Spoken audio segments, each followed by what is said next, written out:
하나님 주실 말씀 시편 139편 16절에서 18절 말씀입니다.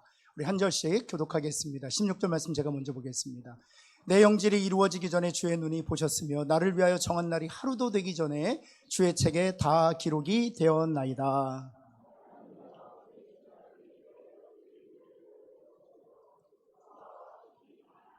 같이 읽겠습니다. 내가 세려고 할지라도 그 수가 모래보다 많도소이다. 내가 갤 때에도 여전히 주와 함께 있나이다. 아멘.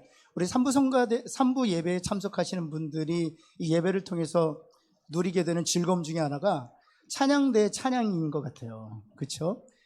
제가 딱 보니까 8자리밖에 안 남았습니다. 무임승차할 수 있는 기회는 이제 몇 달 안 남은 것 같아요. 딱 8자리에 누가 앉을지 제가 보겠습니다. 오디션 안 하셔도 됩니다. 네. 우리 옆에 있는 분하고 한번 인사할까요? 새해 복 많이 받으십시오. 한번 인사할까요? 구정이 이렇게 감각적으로 오진 않는 것 같아요, 이제는. 그래도 이제 이번 주가 이제 구정 아닙니까? 이제 음력으로 새로운 시작을 하는 주간이고요. 또 1월달, 우리 양력으로 따져도 벌써 1월달이 지나갔어요. 얼마나 타임 플라이라고 그러는 시간이 날아가고 있죠. 그 다음에 성경에서도 이 날이 화살처럼 날아간다 했는데, 여러분 정말 이렇게 날아가다가 이 한 날 한 날을 소중하게 여기고 붙잡지 못하고 살다 보면 또 의미 없이 또 송구 영신 예배를 또 맞이하게 될 겁니다.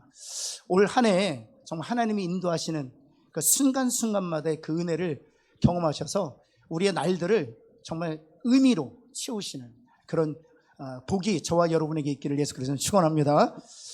이번 주에 저도 이제 명절이어서 이제 서울을 올라가야 되는데, 올라가야 되나 말아야 되나 걱정이 많습니다. 폭설이 임한다고 하는데 뉴스에서 폭설이라고 안 하고 대폭설이라고 합니다. 여러분, 월요일에도 눈이 오고요, 화요일에도 눈이 옵니다. 금요일에도 눈이 오고요, 토요일에도 눈이 옵니다. 그런데 부산만 안 옵니다. 그래서 전국에 있는 분들이 예전에도 그랬었잖아요. 부산만 눈이 안 왔을 때 우리 부산을 가리켜서 엉따라고 했답니다. 이렇게 보면 호랑이 엉덩이인데 그 엉따, 그래서 부산이 엉따라고 하더라고요. 혹시 전라도 쪽으로 또는 경상북도 쪽으로, 충청도 쪽으로, 수도권으로, 혹시 또 강원도 쪽으로 명절을 쇠러 올라가시는 분들 정말 일기예보 잘 확인하시고 안전 유의하셔서 다녀오시기를 바랍니다. 우리가 올해 살아갈 때 정말 하나님의 인도하심을 받으며 살아야 되겠어요. 오늘 특별히 시편 139편은 우리에게 하나님께서 다윗의 시를 통해서 권면하신 3가지 교훈이 있는데요, 우리 살펴보면서 함께 나누고자 합니다. 첫 번째, 오늘 교훈은 무엇인가 하면 하나님이 우리의 인생 계획을 가지고 계신다는 사실입니다. 한번 따라해 볼까요? 나에 대한 인생 계획을 하나님이 가지고 계신다. 하나님께서 라이프 플랜, 인생 계획을 가지고 계신다는 사실입니다. 여러분, 시편 139편 16절 볼까요? 이 다윗의 신앙인데 그 고백을 통해서 하나님께서 오늘 사는 우리 성도들에게 말씀하시는 것입니다. 나를 위하여 정한 날이 다 어디에 기록되어 있다고요? 주의 책에 기록되어 있다는 것입니다. 하나님께서 저와 여러분들을 위하여 날을 정하셨고 그 정해진 날을 하나님의 책에 다 기록하셨다는 것입니다. 이것은 무엇을 얘기하는 것입니까? 그렇죠, 하나님 우리 인생 계획을 가지고 계시다는 것을 의미합니다.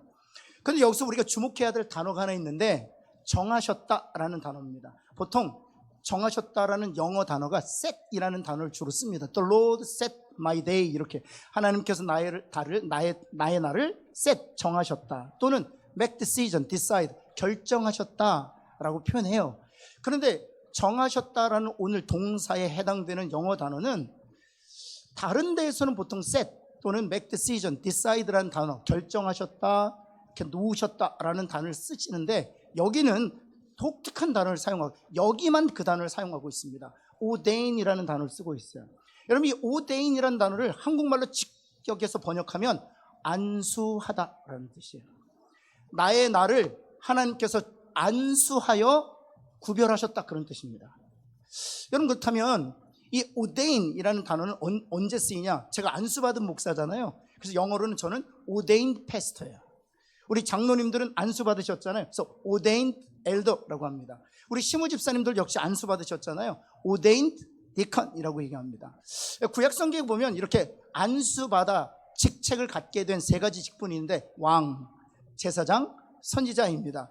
기름을 부어서 ordain, 안수하여 그들을 하나님의 직책에 맡기셨다, 그런 뜻이거든요. 그래서 이 안수하다라는 데에서는 두 가지 의미가 있어요. 하나님께서 우리의 나를 직접 손으로 안수하셔서 정하셨다는 것은 두 가지 의미가 있는데, 첫 번째는 누구도 변경할 수 없다는 것입니다.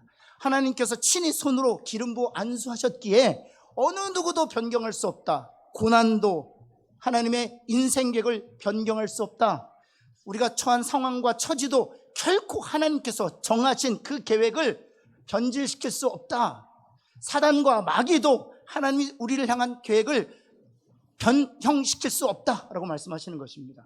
또 안수하다라는 의미의 두 번째 의미는 거룩하게 하셨다, 그런 거예요. 거룩하게 하셨다, 깨끗게 하시고 거룩하게 하셨다. 우리의 모든 날이 우리가 볼 때에는 죄로 물든 것 같지만 하나님께서는 이미 기름 부어 깨끗게 하셨다, 기름 부어 거룩하게 하셨다. 하나님이 우리의 인생을 계획을 가지고 계시는데 두 가지 의미, 안수하셨다는 것은 하나님께서 누구도 변경할 수 없다, 그리고 하나님께 깨끗게 하시고 성별케 하시고 구별하셨다, 그런 뜻을 가지고 있는 거예요. 여러분, 이 시편 139편 16절을 통해 우리에게 말씀하신 하나님께서 저와 여러분의 그 인생을 거룩하게 하심으로 기름 부으셔서 누구도 변경하게 할 수 없는 줄을 믿는 저와 여러분 되기를 위해서 그런 축원합니다. 특별히 제가 데살로니가전서 2장 말씀 좋아하는데, 이 하나님의 약속의 말씀은 믿는 자 안에서만 역사한다고 되어 있어요. 누구에게나 역사하는 것이 아니라 이 약속의 말씀을 믿음으로 붙드는 자 안에서만 이 약속이 이루어지고 성취된다는 것입니다. 이 시편 139편 16절에서 말하는 것처럼 하나님께 저와 여러분의 나를 오대인 안수하셔서 변경할 수 없도록 정하시고 더 나아가서 구별하셨다는 사실을 믿음으로 붙드셔서 실제로 하나님의 그 언약과 약속이 여러분의 삶에서 이루어지고 완벽하게 성취되기를 예수 그리스도는 다시 한번 축원합니다. 여러분, 야곱을 보시면 그렇습니다. 야곱 한번 보실까요? 태어나기 전에 하나님께서 야곱을 정하셨습니다. 그의 인생 계획, 인생 플랜을 말씀해 주셨습니다. 한번 볼까요? 창세기 15장 23절, 리브가의 태중에 있을 때 여호와께서 그 여에게 이르시되, 그렇죠? 리브가에게 이르시되 두 국민이 내 태중에 있구나. 그리고 나서 마지막에 큰 자가 어린 자를 섬길 것이다. 하나님께서 에서가 아닌 누구를 택하실 것을 말씀해 주셨어요? 그렇죠. 야곱에게 택하셨습니다. 리브가에게 말씀하셨습니다. 여러분, 야곱은 태어나기도 전에 이미 정해졌다는 것입니다. 야곱만 그런 것이 아니에요. 이 야곱이 태어나기도 전에 하나님께서 이렇게 오대인 하셔서 그의 날을 정하셨던 것은 바로 우리들을 가르치시기 위함이에요. 그리고 나서 그가 고향을 떠나지 않습니까? 한밤중에 광야에서 돌베개 베고 잠을 청했을 때 하나님께 그에게 말씀하십니다. 28장 15절 말씀 한번 볼까요? 내가 너와 함께 있겠다. 내가 너를 지키겠다. 이 땅으로 돌아오게 하겠다 말씀하십니다. 그럼 질문, 그럼 지금까지 함께 하시지 않아서 지금 이 순간부터 함께 하시겠다고 약속하신 것입니까? 지금까지 지키지 않으셔서 지금 이 순간부터 너를 지키겠다고 약속하신 것입니까? 아니잖아요. 이미 그 전부터, 훨씬 전부터 그와 함께 하셨고 그를 지키셨고, 그가 불안해하고 두려워하지만 이 땅으로 다시 돌아오게 하겠다고 말씀하시는 것입니다. 왜냐하면 하나님께서 그의 형질이 이루어지기 전에 그의 나를 오대인에서 정하셨고, 그 인생 계획은 어떤 상황, 어떤 처지에서 변경되지 아니하고 거룩하게 성별하고 구별했기 때문에 그렇게 이루시겠다 말씀하시는 거예요. 여러분, 요셉의 삶을 한번 보시겠습니까?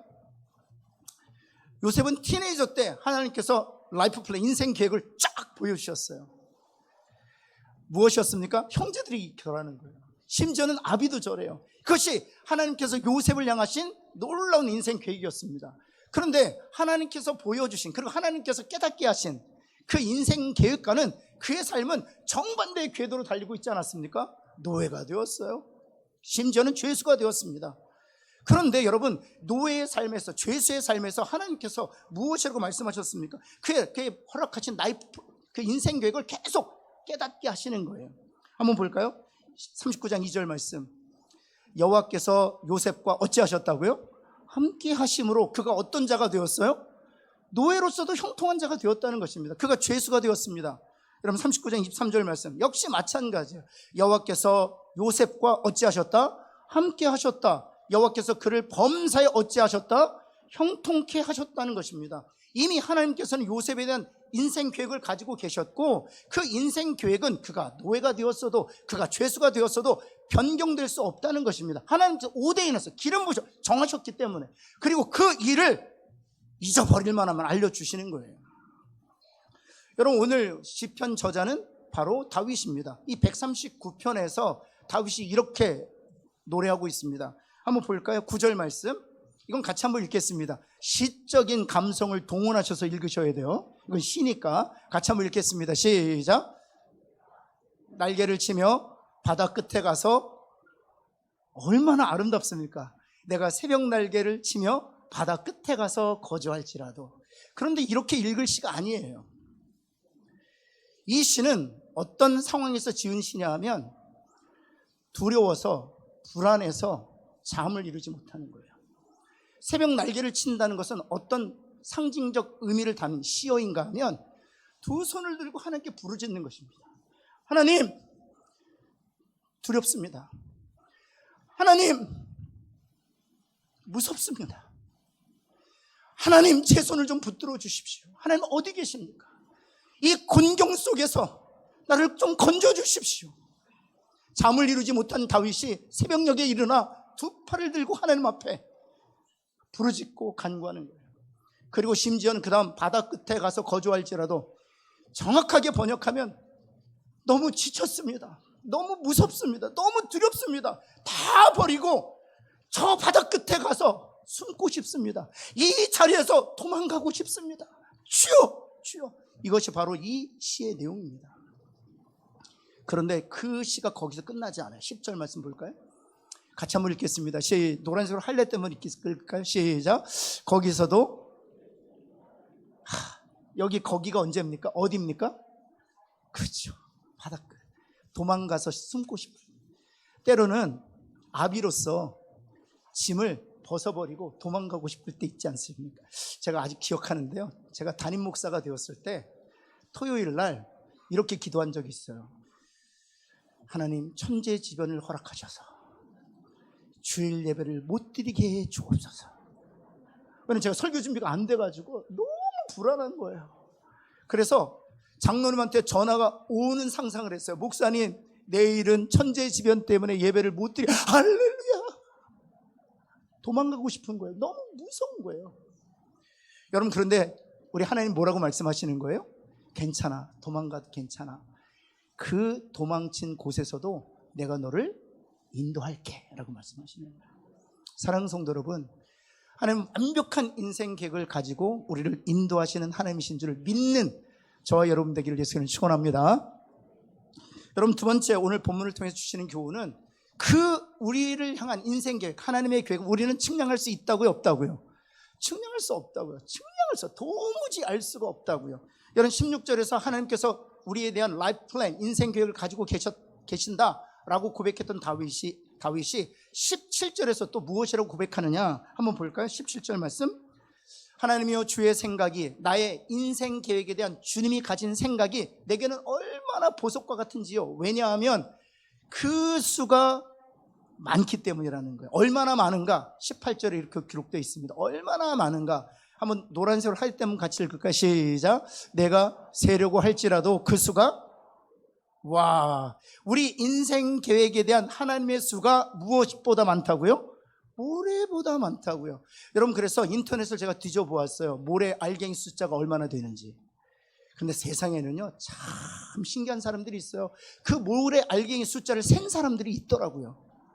여러분, 주사위 있죠? 보통 우리가 가지고 노는 주사위 한 개에 모래 알갱이가 정확하게 몇 개 들어가는 줄 아세요? 세본 적이 없잖아요. 정확하게 8,000개가 들어간다. 주사위 하나에. 여러분, 옆에 있는 분에게 이렇게 할까요? 당신을 향한 계획이 8,000개보다 많습니다. 한번 할까요? 여러분 때로는 문제가 풀리지 않아요. 묘수가 떠오르지 않아요. 그때 이 말씀을 붙들어야 돼요. 하나님, 저는 이 문제를 해결할 수 있는 묘수가 없습니다. 계책이 없습니다. 계획도 없습니다. 아무리 이 세상의 지식을 동원하고 경륜을 동원하고 사람들의 노하우를 빌려봐도 해결될 기미가 보이지 않습니다. 저는 끝이 났습니다. 그때 이 17절 말씀 붙들어야 됩니다. 그 수가 모래보다 많다는 거예요. 적어도 8,000개 이상이라는 거예요. 누가? 하나님이 우리를 향하여 가진 계획이. 여러분 한번 모세를 한번 보시겠습니까? 이 모세를 보면은요 참 신기해요. 하필이면 왜 그때 태어납니까? 430년을 애굽에서 종살이 했지 않습니까? 근데 하필이면 그때 태어나요. 그 하필이가 언제입니까? 그렇습니다. 바로 왕이 히브리 민족의 강성해지는 것을 보고 남자 아이거든 부모가 직접 죽이라는 거예요. 군사가 찾아내 죽이겠다는 것도 아닙니다. 부모가 죽이라는 거예요. 그렇지 않으면 일가족을 멸절하겠다는 겁니다. 그래서 여러분 요게벳이란 여인이 모세의 어머니잖아요. 6개월을 키웁니다. 그래도 더 이상 키울 수 없어서 갈대 상자에 넣어서 모세를 나일강에 띄우지 않습니까? 여러분 10대 때 이제 자각이 자기 정체성에 대한 자각이 있을 때 그 사건을 떠올리면 무슨 생각하겠습니까? 야, 부모가 자기의 생명을 보존하기 위하여 나를 버렸구나 이렇게 생각할 수 있지 않겠습니까? 하필이면 그때 태어났습니다. 그리고 하필이면 누구의 손아귀에 들어갔습니까? 그 당시에 라암셋 1세가 애굽을 다스리고 있었을 때 무남동료 외딸이 하나 있었어요. 핫셉수트. 그녀는 여전사와 같은 여인, 그냥 온실 속의 화초가 아니었어요. 여전사였어요. 칼을 찬 여인이어서 활을 차는 여인이었습니다. 그 여전사의 입양된 아들로 돌아갑니다. 그리고 그의 삶이 시작되는 것 같아요. 40일 동안 왕의 수업을 받았기 때문에. 근데 하루아침에 실수로 인해서 광야로 떠나게 되지 않습니까? 그곳에서 40년간 처가살이 합니다. 아침에 일어나면 양 몰고 가서 먹이 주고 또 저녁 되면 또 양 우리에 재우고. 그것이 40년간의 그 사람의 일상이었어요. 왕의 수업을 한 것이 아닙니다. 리더로서 수양을 쌓은 것도 아닙니다. 민족을 이끌어내기 위한 어떤 하나님으로 선지자적 어떤 소양을 쌓은 것도 아니에요. 그냥 날마다 일상이 다람쥐 너무 지루한 일상이었어요. 하찮고 보잘것없는 일이었어요. 여러분 이게 잘 보시면 앞에서 보면 모세의 삶이 이해가 되지 않아요. 그런데 한번 뒤에서 볼까요? 80세 때 하나님께서 모세를 택하시죠. 홍해를 가르시죠. 만나 메추라기를 먹이시죠. 르비딤 반석에서 물을 내어 생수의 강을 펼치시죠. 구름과 불기둥으로 인도하시죠. 40년을 하나님께서 그렇게 리더로 사정하죠. 뒤에서 보면 다 이해가 돼요. 한번 따라해 볼까요? 앞에서는 이해가 안 돼도 뒤에서는 다 이해가 된다. 왠지 아세요? 하나님이 우리를 향한 인생 계획을 우리는 측량할 수 없기 때문입니다. 그래서 우리가 언제 알게 되느냐, 언제 깨닫게 되느냐, 언제 인식하게 되느냐, 뒤에서 볼 때 하나님의 계획이 완성되었던 그 지점에서 뒤를 보면 다 이해가 되는, 깨닫게 되는 거예요. 여러분 마르다 한번 보실까요? 마르다 자신의 사랑하는 동생이 죽게 되었어요. 앞에서 보면 이해가 되지 않습니다. 주님 잘 믿고 주님 잘 섬기는 그런 신실한 종이었어요. 죽게 되었습니다. 그런데 주님께서 대뜸 이렇게 말씀하시죠. 11장 4절 말씀 볼까요? 뭐라고 말씀하셨습니까? 이 병은 죽을 병이 아니라는 거예요. 왜냐하면 주님은 뒤에서 보고 계시기 때문에. 앞에서 볼 땐 죽을 병이거든요. 근데 주님은 뒤에서 이미 이루어진 시점에서 보고 계시기 때문에 죽을 병이 아니라는 거예요. 그리고 말씀하시는 거예요. 하나님의 아들이 이로 말미암아, 다시 말해 예수님이 이로 말미암아 영광을 받게 하려 하심이라. 마리아의 입장에선 이로 말미암아가 무엇을 의미하는지 몰랐어요. 그냥 뒤에서 보고 계시는 주님은 알고 계셨어요. 이로 말미암아 무엇입니까?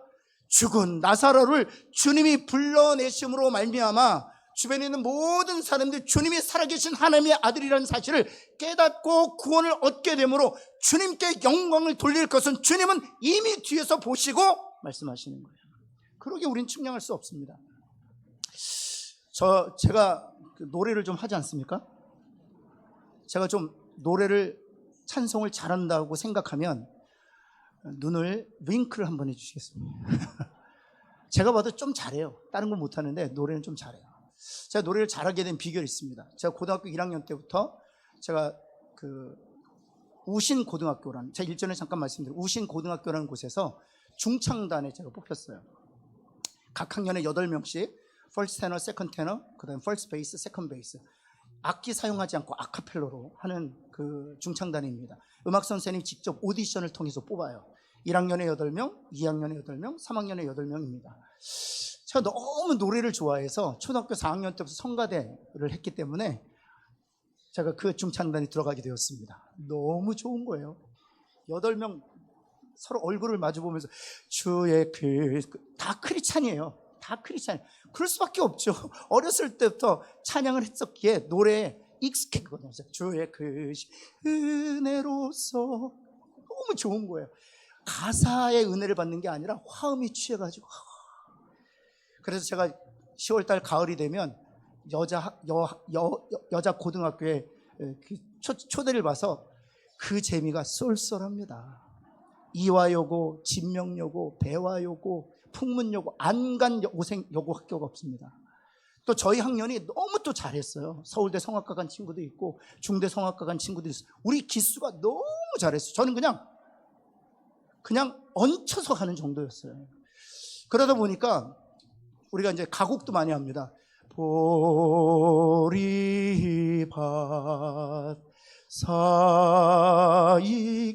사이길로 거기까지만. 여러분 음악에 빠지는 거 드셔서 너무 좋아요. 그리고 지하철 타면 공명이 너무 잘 되거든요. 그러면 8명이 다 이 노래를 부르는 거예요. 그러면 짓궂은 친구가 하나 있었어요. 퍼스트 베이스에 엘토지요. 그 친구가 쓰고 있던, 저희가 그때 교복 입고 다녔거든요. 쓰고 있던 모자를 딱 앞에서 놔둡니다. 그럼 사람들이 500원짜리 던져주고 1000원짜리 던져줘서 나중에 그거 가지고 군고구마 사 먹고 그랬거든요.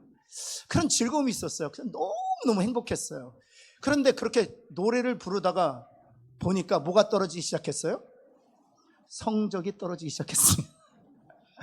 뚝뚝뚝뚝 떨어져. 제가 어머니가 저를 불렀어요. 신철아, 이제 그만 좀 하지.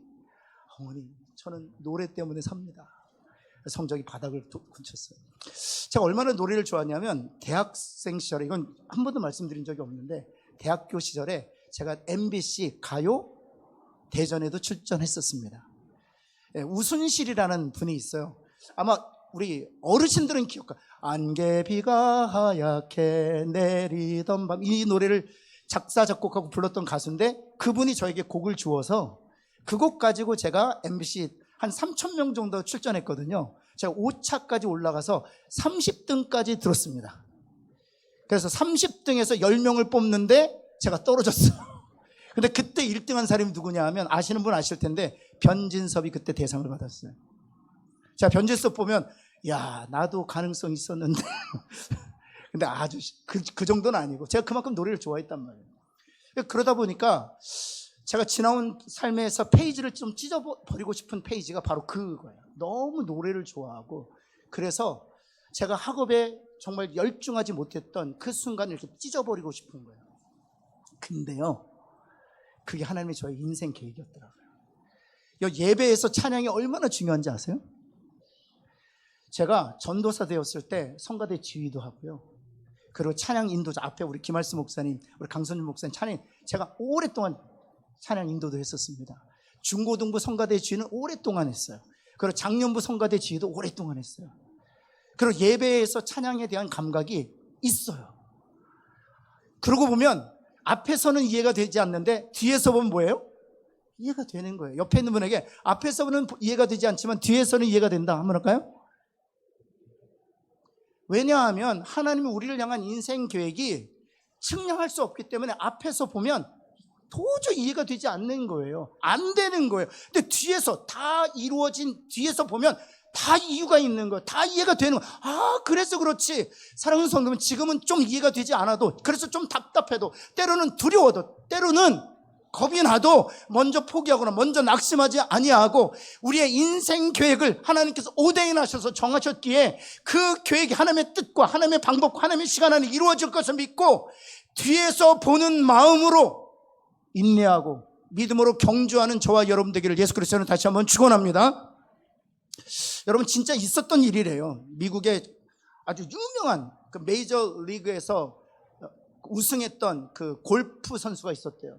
그 골프 선수가 사우디아라비아 왕에게 초대를 받았다고 합니다. 근데 그 사우디아라비아 왕이 골프 아주 매니아래요. 그래서 일주일 동안 라운딩을 끝내고 나서 자기 전용기에 태워 다시 미국으로 돌려보낼 때 너무 즐거워서 그 왕이 그 골프 선수에게 이렇게 제안했답니다. 필요한 거 없냐고. 그랬더니 골프 선수가 막 말하고 싶은데 자존심이 허락지 않아서 이랬대요. 필요 없다고. 라운딩 일주일 한 것은 나는 족하다고. 그래서 전용기 타서 돌아왔대요. 돌아와서는 후회가 막심한 거예요. 그때 얘기할 걸. 그런데 왕이 약속은 했어요. 내가 반드시 주겠다. 1개월 지나고 2개월 지나고 3개월 지나고 4개월 지나도 소식이 없는 거예요. 그래서 상상을 해보는 거예요. 뭘 줄래나. 그래서 그가 상상해낸 선물이 무엇이었냐 하면 골프채에 그 그립 손잡이에 다이아몬드 하나 박아서 주는 거였어요. 와, 그거 주면 좋겠다. 그리고 나서 6개월 정도 지난 뒤에 그 왕으로부터 편지 한 장 달랑 왔답니다. 편지를 받고, 이야, 나는 그립에다가 손잡이에다 다이아몬드 박아줄 줄 알았는데, 편지 한 장, 야, 왕이 째째해도 너무 째째하다 하고 편지를 열어보았더니 그 편지가 기증서였다고 합니다. 미국에서 가장 좋은 골프장을 사서 그 골프 선수한테 기증했대요.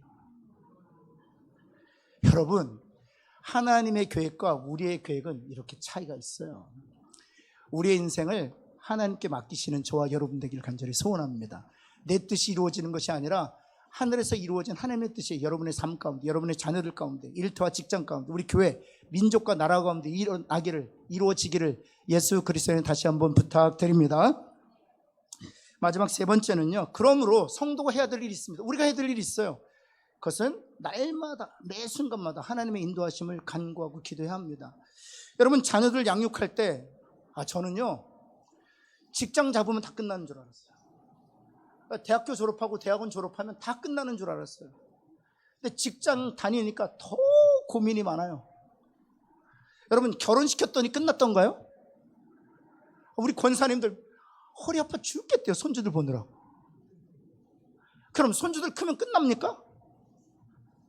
끝이 나잖아요. 그때마다 우리가 하나님의 인도하심을 구해야 돼요. 우리 자녀들이 결혼 정년기 때 정말 하나님의 인도하심을 구해야 돼요. 하나님이 진로 앞에서 우리가 기도해요. 하나님, 여기가 하나님의 뜻입니까? 저기가 하나님의 뜻입니까? 비즈니스를 오픈하고 나서요, 제가 성도들 많이 보았어요. 입술이 쪽쪽 말라요. 하나님의 인도하심을 구해야 합니다. 여러분뿐만 아니죠. 관계에 어려움이 있을 때 여러분, 하나님의 인도하심을 구해야 합니다. 우리나라 민족은 어떻습니까? 지금 혼돈 가운데 있습니다. 어둠 가운데 있습니다. 우리 그리스도인들이 일어나서 지금 하나님의 인도하심을 구해야 할 때예요. 우리가 인도하심을 구할 때 하나님께서 우리의 길을 인도하실 줄을 믿습니다. 그래서 이 모든 139편 이 말씀이 다 끝난 다음에 24절에 이렇게 기록하고 있어요. 다윗이 한 일이지만 다윗이 한 일을 통해 하나님께서 우리에게 권면하시는 거예요. 나를 인도하옵소서라고 기도하는 거예요. 사랑하는 성도 여러분, 문제를 만날 때마다, 또 문제를 만나지 않았다 할지라도 매 순간 매일 하나님의 인도하심을 구하는 저와 여러분 되기를 간절히 소원합니다. 제가 팁 하나 드릴게요. 아침, 점심, 저녁 먹을 때 식사 기도하시는 분 계시죠? 그때 이렇게 기도하세요. 하나님, 오늘 이렇게 귀한 양식을 주셔서 감사합니다. 오늘도 인도하여 주옵소서. 점심 먹을 때에는 하나님, 오늘도 일용한 양식을 주셔서 감사합니다. 오후에는 우리 손주들 좀 인도해 주옵소서. 저녁 먹을 때 여러분, 저녁 양식 주셔서 감사합니다. 오늘 이 밤도 하나님 인도하여 주옵소서. 매 순간 기도할 때 우리가 길을 잃지 않고 우리를 향하시 안수하여 기름 부으셔 구별하신 그 하나님의 계획이 그대로 이루어지도록, 그리고 그 하나님의 계획대로 우리가 살아가도록 하나님이 인도해 주실 줄을 믿습니다. 그리고 나서 중요한 게 또 하나 있어요. 24절 한번 다시 볼까요? 인도하여 달라고 했는데 무슨 길로 인도해 달라고 하고 있어요? 그렇죠. 여러분, 일상의 삶에서 하나님의 인도함을 받아 정말 화목하게 복을 누리며 살았어요. 근데 마지막 영혼의 문제가 해결되지 않는다면 그 모든 것은 의미가 없습니다. 이 땅에서 아무리 잘 살고 이 땅에서 아무리 호의호식하며 살았다 할지라도 하나님의 인도하심을 따라 환난 없이 또 고난 없이 산다 할지라도 이 영원으로 향하는 길의 문제가 해결되지 않으면 그 모든 것은 헛된 것이죠. 그래서 나를 영원한 길로 인도해 달라고 간구해야 된다는 것입니다. 여러분, 예수님께서 제자들이 이렇게 말씀하셨어요. 요한복음 14장에 보면 내가 너희를 위하여 처소를 예비하러 가노니 내가 그 처소를 예비하면 다시 와서 너희를 내게로 영접하여 드릴 것이다, 이렇게 말씀하셨어요. 그때 그 말씀을 듣고 있었던 도마가 이렇게 묻습니다. 도마가 이르되 주여, 주께서 어디로 가시는지 우리가 알지 못하거늘 그 길을 어찌 알겠습니까? 영혼으로 가는 그 길, 천국으로 가는 그 길을 우리가 어떻게 알겠습니까? 라고 묻는 거예요. 그때 주님이 이렇게 말씀하십니다. 같이 한번 읽어볼까요? 시작.